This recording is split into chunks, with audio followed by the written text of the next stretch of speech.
Okay, now सी prokaryotic cells. ठीक है, last हमने डिस्कस किया था कि सेल्स यूनिसेल्युलर, मल्टीसेल्युलर होता है और सेल्स के न्यूक्लियस के बेस पे हम उसे यूकैरियोटिक और प्रोकैरियोटिक में डिवाइड करते हैं। जहां पर प्रो का मींस क्या होता है, प्रिमिटिव, और कैरियोटिक मींस न्यूक्लियस। मतलब प्रोकैरियोटिक के पास ऐसा न्यूक्लियस होता है जो वेल डेवलप या वेल डिफाइंड नहीं होता। ठीक है, मतलब इनका न्यूक्लियस ना वेल डिफाइंड होगा, ना इनके न्यूक्लियस के पास न्यूक्लियस मेम्ब्रेन होगी। मतलब इनका न्यूक्लियस ऐसा होता है जिसके पास ना मेम्ब्रेन होती है, ना ही आपको वेल डेवलप्ड न्यूक्लियस या वेल डिफाइंड न्यूक्लियस देखने को मिलेगा। It is called the primitive nucleus. अब देखो, जो सेल्स होते हैं ना वो आपको अलग अलग टाइप्स के देखने को मिलेंगे, अलग अलग साइज के आपको देखने को मिलेंगे। जैसे बैक्टीरिया, बैक्टीरिया के सेल्स 1 to 2 माइक्रोमीटर जितने होते हैं। ठीक है, अब आपको एनसीईआरटी की बुक में जो गिवन है वो गिवन है 3 to 5 UM.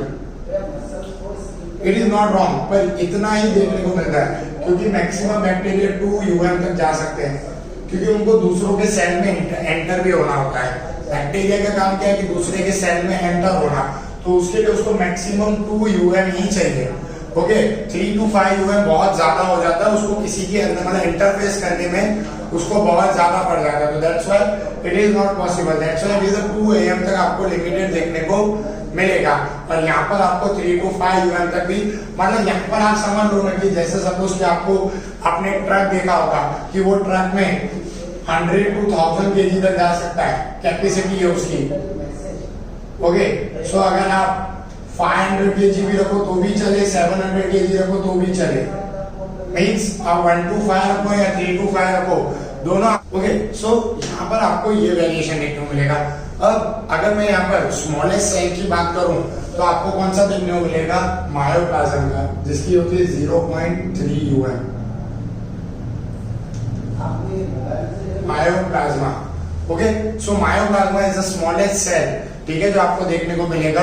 It is also prokaryotic. Variation क्या होता है उसके बारे में बाद में डिस्कस करेंगे, पर 0.3 यूएम जितना आपको देखने को मिलेगा मायोप्लाज्म। अब आपके एनसीईआरटी के बुक में एक और चीज गिवन है कि 0.1 यूएम किसकी बताई गई है, पीपीएलओ। ठीक है, what is mean by PPLO, pleuro pneumonia like organism. ठीक है, इसका फुल फॉर्म है ये प्लूरो निमोनियम लाइक ऑर्गेनिज्म। उनकी यहाँ पर इससे भी कम बताई है, बट नहीं, उनकी मायोप्लाज्म के जितनी ही होती है। मतलब जो उनका साइज होता है वो सेम एज मायोप्लाज्म जैसा ही आपको देखने को मिलेगा, उसमें कोई भी चेंज होता नहीं है। सो दैट्स व्हाई उनका भी 0.3 जितना ही होता है, बट यहाँ पर हमें एनसीईआरटी की बुक में 0.1 बताया गया, तो 0.1 रखेंगे। देन आफ्टर देन आफ्टर आपको 0.2 से लेके 0.02 यूएम साइज बताई गई है। It is in size of the virus. ठीक है, अब अगर आप कहोगे सर ये तो बहुत छोटा है, मतलब इनके कंपेयर से भी, तो why this is not the smallest cell, because virus is not living. मतलब लिविंग इन द सेंस कि जब वो किसी होस्ट के अंदर जाते हैं तब वो लिविंग हो जाते हैं, नहीं तो वो कैसे रहते हैं, नॉन लिविंग ही रहते हैं। सो दैट्स व्हाई ये पर्टिकुलरली लिविंग सेल्स नहीं है, दैट्स व्हाई इनको स्मॉलेस्ट सेल में नहीं रखा गया है। हाँ है small, but every time it is not a living. हर बार ये लिविंग नहीं होते, जब होस्ट की बॉडी से बाहर होते हैं तब ये नॉन लिविंग भी होते हैं। सो दैट्स व्हाई इनको लिविंग में नहीं रखा गया है। फिर देन आफ्टर आपकी साइज आएगी 10 to 20 माइक्रोमीटर। ये यूकैरियोटिक ऑर्गेनिज्म की बताई गई है।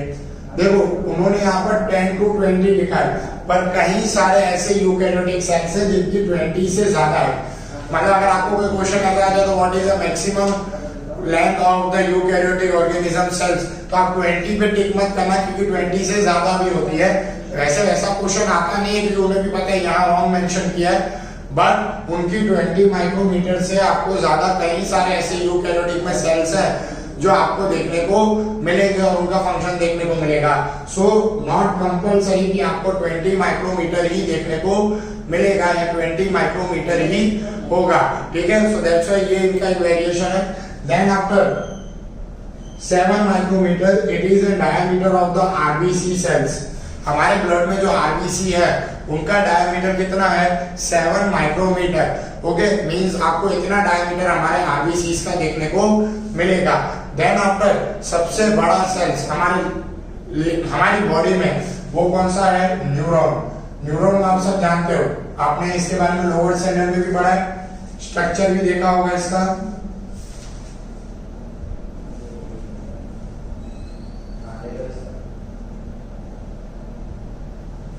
ओके, कुछ यूं आपको देखने को मिलता है, न्यूरॉन, न्यूक्लियस, नर्व एंडिंग। ठीक है, ये हमारी बॉडी के अंदर सबसे बड़ा अगर कोई सेल है तो किसका है, न्यूरॉन का सेल्स आपको देखने को मिलेंगे। देन आफ्टर आपको कौन देखने को मिलेगा, ऑस्ट्रिच। ऑस्ट्रिच के एग आप सब जानते हो कि लार्जेस्ट सेल कौन सा है, ऑस्ट्रिच का एग।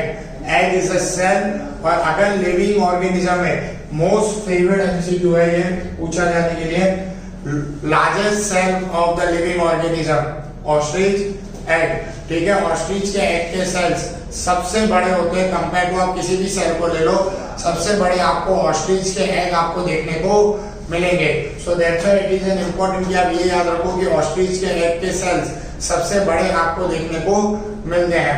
अब वापस आ जाते हैं हम अपने प्रोकैरियोटिक में, जिसके बारे में हमें यहाँ पर मेन डिस्कशन करना है। अब प्रोकैरियोटिक में आपको सबसे मेन कौन देखने को मिलेंगे, बैक्टीरिया देखने को मिलेंगे, पीपीएलओ।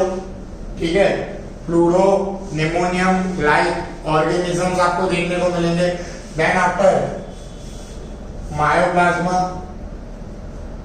वो आपको देखने को मिल जाएंगे, जिसके बारे में हमने डिस्कस किया कि जिसे स्मॉलेस्ट सेल्स वर्ल्ड का माना जाता है। ठीक है, अब यहाँ पर आपको क्या देखने को मिलेगा कि जो भी प्रोकैरियोटिक होते हैं ना, उनका डिवीजन बहुत रैपिडली होता है।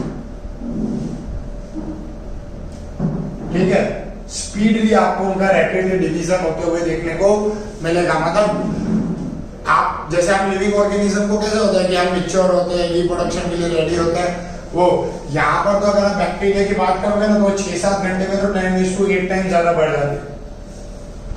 मतलब 7-8 घंटे में आपको 10 करोड़ बैक्टीरिया ऐसे आपको देखने को मिलेंगे, क्योंकि इनका डिवीजन इतना रैपिडली होता है, इतना rapidly, because there is a single cell. ये यूनिसेल्युलर भी होते हैं, जिसकी वजह से आपको ये देखने को मिलेगा कि एक ही सेल स्पीडली सारे काम कर रहा है और सारा डिवीजन आपको देखने को मिलेगा। और एक ही मतलब ऐसा माना जाता है कि अराउंड 6 to 8 आवर्स में भी वो 10⁸ टाइम्स जितना अपना डिवीजन कर लेते हैं और अपने आप को ग्रोथ कर लेते हैं, और ये आपको देखने को मिलेगा। अब आ जाते हैं शेप पे।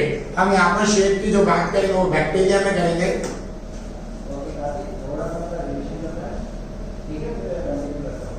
ठीक है, 4 शेप आपको बैक्टीरिया की देखने को मिलेगी। ठीक है, जिसमें सबसे पहले आपको कोकाई देखने को मिलेगा। Cocci means round. ठीक है, सर्कुलर जैसा शेप आपको देखने को मिलेगा। ठीक है, अब जो कोकाई होता है ना, ये भी क्या होता है कि ये सिंगल हो तो कोकाई, डबल हो जाए तो डाई। ओके, और इनमें एक वेरिएशन भी आपको बहुत अच्छा देखने को मिलेगा। अगर ये क्यूबिक शेप में बन जाए तो इनको स्टेरेनाइन कहा जाता है। ठीक है, सी क्यूबिक आपने देखा होगा 3D स्ट्रक्चर जैसा यूं। अगर ये इस शेप में अरेंज हो जाए, ठीक है, कोकाई, तो इन्हें क्या कहा जाता है, सेरेनिया कहा जाता है। ठीक है, and this is called the cocci. मतलब जब क्यूबिक शेप में होते हैं तब उन्हें ये कहा जाता है। देन आफ्टर आपको देखने को मिलेगा बैक्टीरिया। ओके, नाउ जो बैक्टीरिया जो शेप होता है वो आपको कैसा देखने को मिलेगा, रॉड। ठीक है, रॉड जैसा आपको शेप देखने को मिलेगा। इनका आपके बुक में भी दिखाया गया होगा कुछ।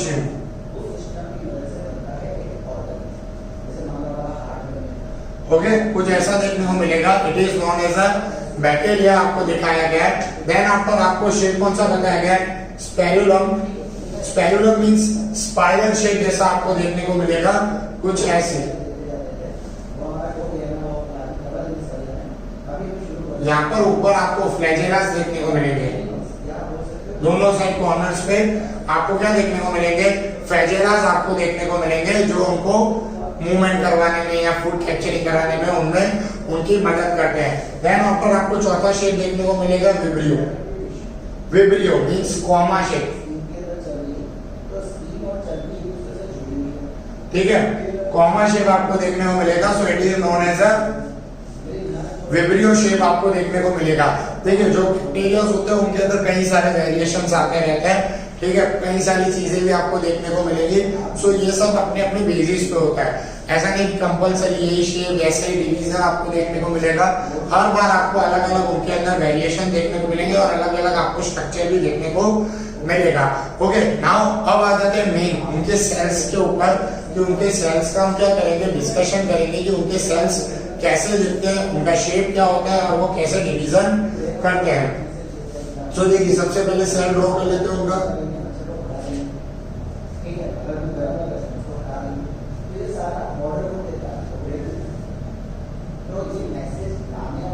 ओके, देन आफ्टर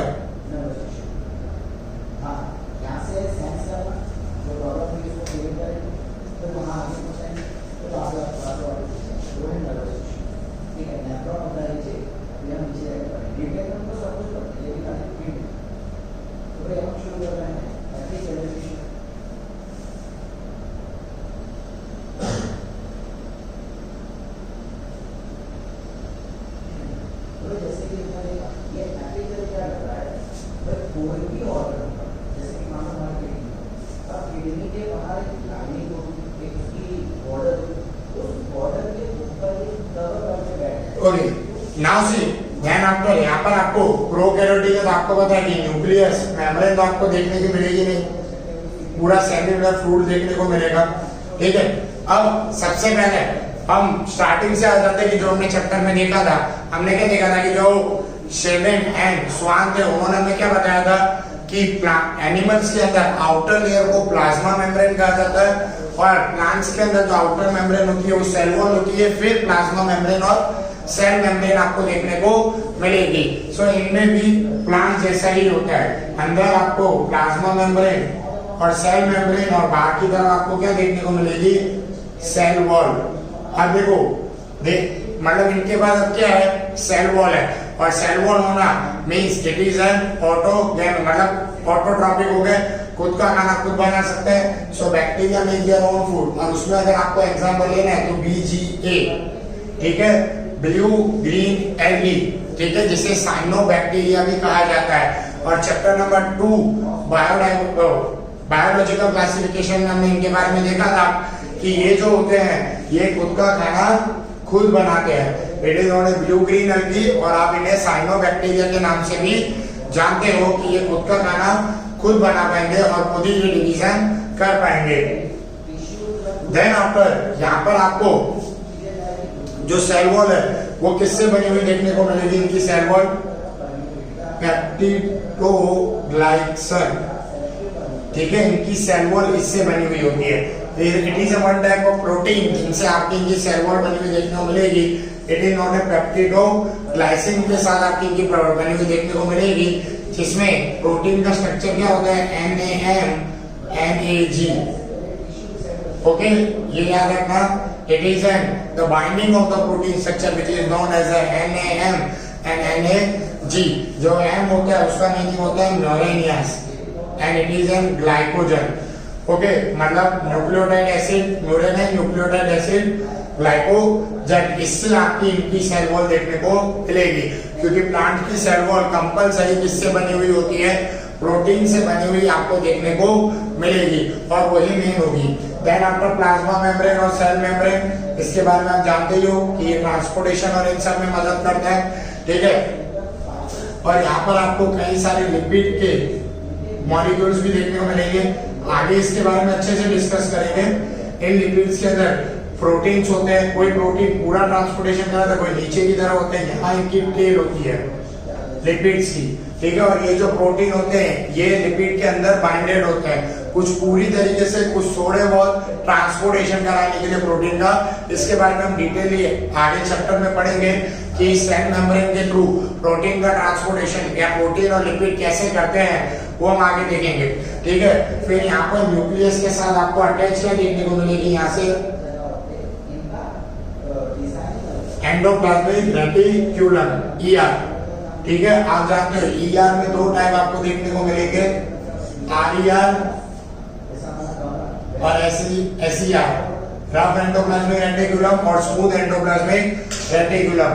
जो रफ एंडोप्लाज्मिक रेटिकुलम है उसको आपको पता है कि उसके साथ क्या अटैच होता है, राइबोसोम आपको अटैच देखने को मिलेगा, और इसके साथ राइबोसोम अटैच होता नहीं है। That's why it is in smooth, it is in rough. ये क्या करती है, प्रोटीन का सिंथेसाइज करती है। मींस आप जानते हो कि जो एंडोप्लाज्मिक रेटिकुलम है वो खुद का प्रोटीन खुद बना सकती है।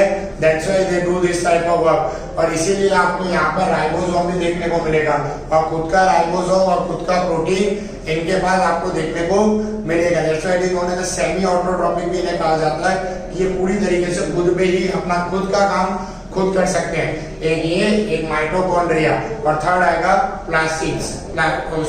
प्लाज्मा। उसके बारे में हम डिस्कस करेंगे। नाउ देन आफ्टर यहाँ पर आपको सेल वॉल दिख गया, एंडोप्लाज्मिक रेटिकुलम दिख गया। न्यूक्लियस के साथ आपको क्या देखने को मिलेगा, न्यूक्लियस होगा वो आपको विदाउट मेम्ब्रेन देखने को मिलेगा। ठीक है कि न्यूक्लियस के पास मेम्ब्रेन होगी नहीं, तभी वो प्रोकैरियोटिक है। अगर उसके पास मेम्ब्रेन होती तो वो यूकैरियोटिक होता, लेकिन यहाँ पर आपको उसके पास मेम्ब्रेन देखने को मिलेगी नहीं। That's why it is an prokaryotic आपको यहाँ पर देखने को मिलेगा। देन आफ्टर, और ऐसे न्यूक्लियस के अराउंड आपको क्या देखने को मिलेगा, न्यूक्लियोइड।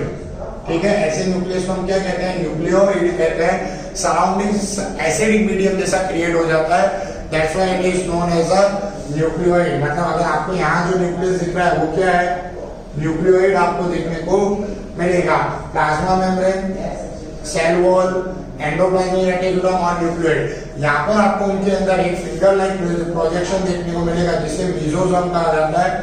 दिस मीजोसोम क्या करेगा, ये जो प्रोटीन है इनको बाइंड करवा के अंदर पहुंचाने का काम करेगा, या इनके साथ बाइंडेड होकर रहता है। क्योंकि जो भी एंडोप्लाज्मिक रेटिकुलम प्रोटीन प्रोड्यूस करती है उसका ट्रांसपोर्टेशन कौन करते हुए आपको देखने को मिलेगा, ये मीजोसोम ही ट्रांसपोर्ट उनके साथ बाइंडेड होता है। मतलब सेल में स्टोर करने का या वहीं पे बनाए रखने का काम कौन करता है, मीजोसोम आपको ये काम करते हुए देखने को मिलेगा। देन आफ्टर यहाँ पर आपको प्लाज्मिड आपको देखने को मिलेगा। देखो अब it is an autotrophic, means आपको पता है कि ऑटो, अगर हमने अभी देखा प्रोटीन सिंथेसिस करने वाली यूनिट कौन है, ईआर। दूसरा आपने देखा था माइटोकॉन्ड्रिया। माइटोकॉन्ड्रिया के बारे में आप जानते हो कि वो उसके पास खुद का डीएनए होता है, खुद का प्रोटीन होता है। सो it is an also own type of autotrophic, क्योंकि उसको किसकी जरूरत नहीं है कुछ भी करने के लिए। हाँ, सेल से बाहर निकालो तो ये डेड हो जाएंगे, बट जब तक ये सेल के अंदर है इनको किसी की भी जरूरत नहीं होती सिंथेसाइज करने के लिए। और प्लांट्स के अंदर आपको क्या देखने को मिलता है, क्लोरोप्लास्ट। ठीक है, you know very well, chloroplast help in the photosynthesis process, chlorophyll produce करता है। सो दैट्स व्हाई जब तक वो है तब तक भी फूड अपने आप प्रोड्यूस होता रहेगा। तो क्लोरोप्लास्ट इज मोस्ट इंपॉर्टेंट, और वही क्लोरोप्लास्ट आगे जाके आपको किसमें देखने को मिलता है, प्लाज्मिड में देखने को मिलता है। और ये प्लाज्मिड के पास भी आपको क्या देखने को मिलेगा, खुद का डीएनए देखने को मिलेगा, और खुद के प्रोटीन्स आपको उनके पास देखने को मिलेंगे। Means they can synthesise their own food, और वो खुद प्रोटीन प्रोवाइड भी कर सकते हैं। तो जैसे एनिमल्स के अंदर आपको माइटोकॉन्ड्रिया ज्यादा एक्टिव देखने को मिलता है, तो वैसे बैक्टीरिया के अंदर आपको क्या देखने को मिलेगा, प्लाज्मिड आपको यहाँ पर ज्यादा एक्टिव होते हुए देखने को मिलेगा। फिर देन आफ्टर आपके पास वही लाइसोसोम आपको देखने को मिलेगा। You know very well what is the lysosome, previous lecture में हमने डिस्कस किया था। As a digestive enzyme work करता है, फूड को बाहर, मतलब फूड के synthesise acidic medium surrounding create करता है। सुसाइड बैग भी हम इसे कहते हैं। वो सब हमने इससे पहले वाले लेक्चर में इसके बारे में डीपली डिस्कस किया था।